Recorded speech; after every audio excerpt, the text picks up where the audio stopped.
सभी को नमस्कार। आज फिर से स्वागत है आपका मेरे चैनल पे।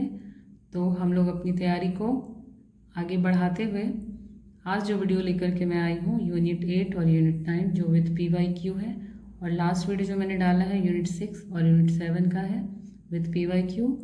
और यदि आपको यूनिट 1 से देखना है तो आप मेरे प्लेलिस्ट में जा सकते हैं, और वहाँ पे मैंने बिल्कुल भी यूनिट वाइज और विद PYQ कराया हुआ है क्वेश्चंस। तो आप प्लीज़ जाकर देखें, आपको एग्ज़ाम में बहुत ही फ़ायदा होगा। तो चलिए इसके साथ हम लोग यूनिट 8 में टॉपिक वाइज देख लेते हैं क्या चीज़ें हैं इसमें। फर्स्ट जो है सांगीतिक शब्दावली का परिचय, जिसमें फर्स्ट टॉपिक है वादी संवादी। वादी क्या होता है? राग का सबसे महत्वपूर्ण स्वर वादी कहलाता है। राग में वादी स्वर का इतना अधिक महत्व है कि दो रागों में स्वरों की समानता होते हुए भी केवल वादी स्वर के परिवर्तन से दोनों राग एक दूसरे से बिल्कुल अलग हो जाते हैं। नेक्स्ट पॉइंट जो है वादी स्वर द्वारा राग के गाने का समय ज्ञात किया जाता है। किसी राग का वादी स्वर अगर सप्तक के पूर्वांग यानी सा रे ग म और प में से कोई एक स्वर है तो उसका गायन समय दिन के पूर्व अंग में होगा। इसके विपरीत जिस राग का वादी स्वर सप्तक के उत्तरांग यानी कि म प ध नि सा में से कोई अगर एक स्वर है तो उसका गायन समय 12 बजे रात के बाद से 12 बजे दिन के अंदर होगा। लास्ट पॉइंट वादी स्वर का जो है, वादी स्वर से राग पहचाना जाता है, इसीलिए वादी स्वर को प्रधान स्वर अंश स्वर भी कहते हैं। नेक्स्ट जो आपका टॉपिक है संवादी। राग का दूसरा महत्वपूर्ण स्वर संवादी कहलाता है। इस स्वर पर न्यास वादी की अपेक्षा कम अन्य स्वरों की तुलना में अधिक होता है। अगर किसी राग का वादी स्वर सप्तक के पूर्वांग में है तो संवादी उत्तरांग में अवश्य होगा। किसी राग में वादी स्वर ज्ञात होने पर उसका संवादी स्वर का सरलता से पता लगाया जा सकता है। यहाँ पे वादी संवादी समाप्त होता है, लेकिन कुछ दो टॉपिक है जो मैं आपको थोड़ा सा यहाँ पे इन शॉर्ट पॉइंट में बता दी हूँ कि अगर मे बी इससे क्वेश्चंस पूछ लिए जाते हैं तो आप इसको ध्यान में रखेंगे। अनुवादी। वादी संवादी के अतिरिक्त राग में प्रयोग किए जाने वाले अन्य स्वर अनुवादी कहलाते हैं, और विवादी होता है जिस किसी राग में न प्रयोग किए जाने वाले स्वरों को विवादी स्वर कहा गया है। नेक्स्ट जो टॉपिक है वो है मिड़। किन्हीं भी दो अलग अलग स्वरों को इस प्रकार गाया जाता है कि सुनने में दो स्वरों का स्पर्श होता है लेकिन अलग से सुनाई नहीं पड़ता है।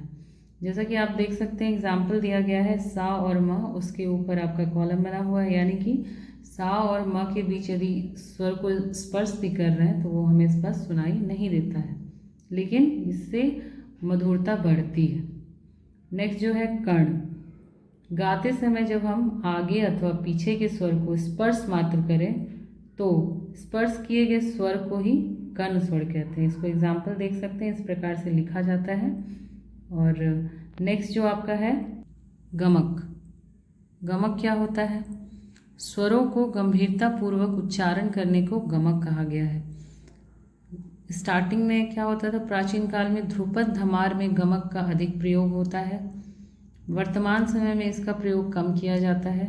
गमक के प्रकार पूछे जाते हैं तो गमक के 15 प्रकार बताए गए हैं, इनको आप एक नज़र देख लेंगे।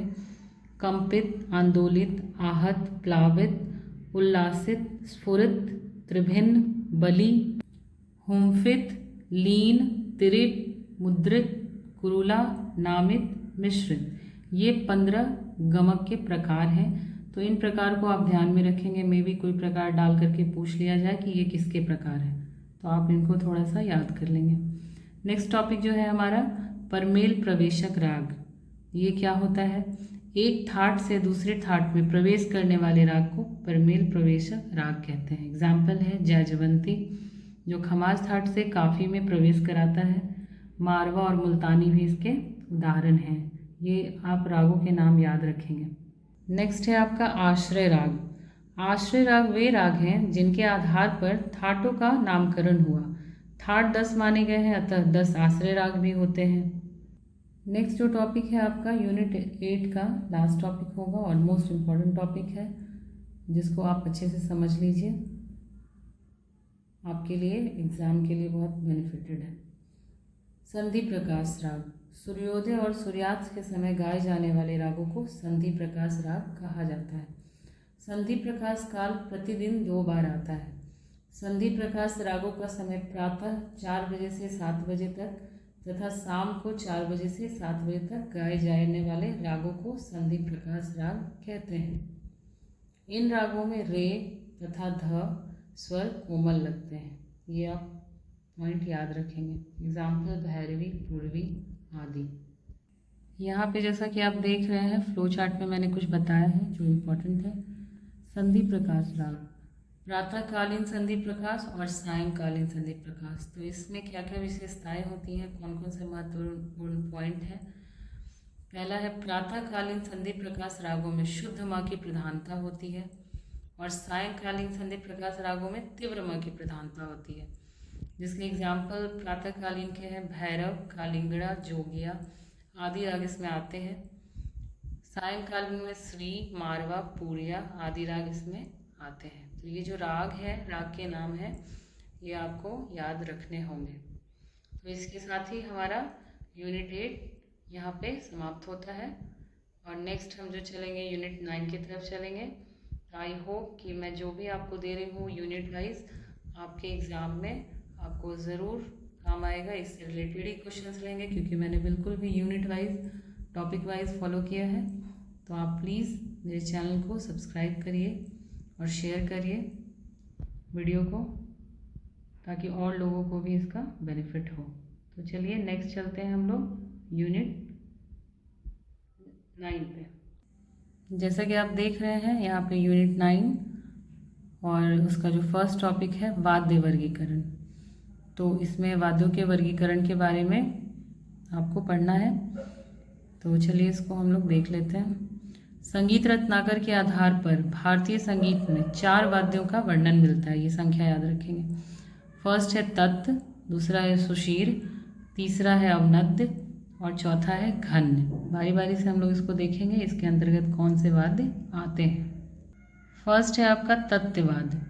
जिन वाद्यों में तात अथवा तार से ध्वनि की उत्पत्ति की जाती है उसे तत्वाद्य कहते हैं। एग्जाम्पल तंबूरा, सितार, गिटार, सारंगी, वायलिन आदि।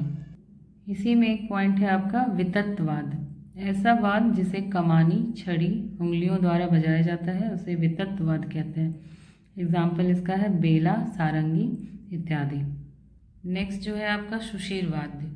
जिन वाद्यों में स्वर की उत्पत्ति वायु के द्वारा होती है वे सुशीर वाद्य कहलाते हैं। इसके अंतर्गत शहनाई, बांसुरी, शंख, हारमोनियम और भी हो सकते हैं।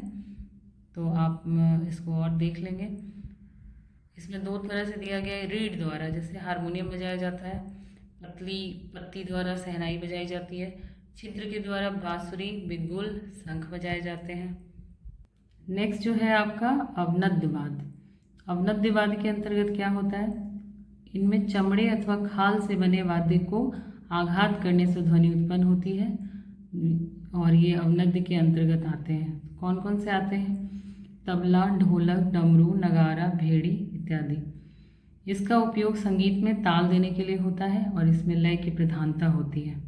नेक्स्ट जो लास्ट है आपका घन वाद्य।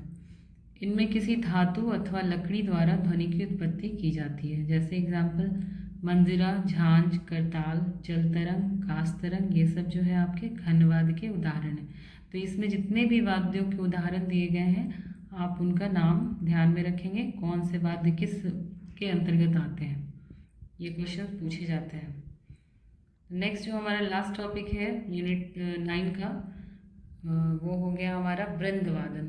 जैसा कि आप देख सकते हैं यहाँ पे वृंदवादन को मैंने बताने की कोशिश की है पॉइंट वाइज जो इम्पोर्टेंट है।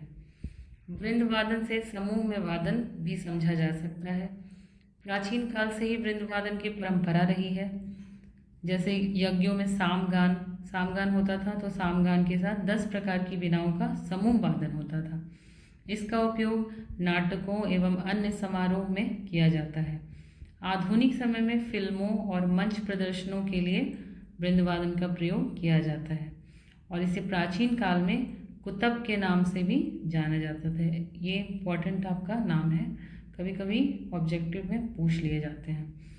तो इसके साथ हमारा 8 और 9 यूनिट जो है समाप्त होता है। अब जो मैं नेक्स्ट लेकर के आ रही हूँ आपका STT PYQ जो रिलेटेड है आपका दोनों यूनिट से 8 और 9 से। तो चलिए उसको भी देख लेते हैं। ये जो PYQ है आपके लिए एसटेट 2025 के लिए मोस्ट इम्पॉर्टेंट है। मैं बार बार हर वीडियो में रिपीट कर रही हूँ कि क्वेश्चंस रिपीट होते हैं, क्योंकि आपके सिलेबस जो है वही है आपके, तो क्वेश्चंस रिपीट होने की संभावना होती है। इसलिए आप क्वेश्चंस को अच्छे से देख लें, कोशिश करें कि क्वेश्चंस को याद भी कर लें, ताकि एज इट इज़ अगर क्वेश्चन आता है तो आपको वहाँ पे मार्किंग का बेनिफिट हो जाएगा। तो चलिए हम लोग इसके साथ क्वेश्चन देखते हैं एक एक करके। फर्स्ट क्वेश्चन जो है, इनमें से कौन सा राग आश्रय राग है? भूपाली, भैरव, बिहार। तो भैरव। नेक्स्ट क्वेश्चन है, किसी राग का सबसे प्रधान स्वर कौन सा है? तो वादी। थर्ड है आपका, संगीत वाद्यों के कितने वर्गीकरण है?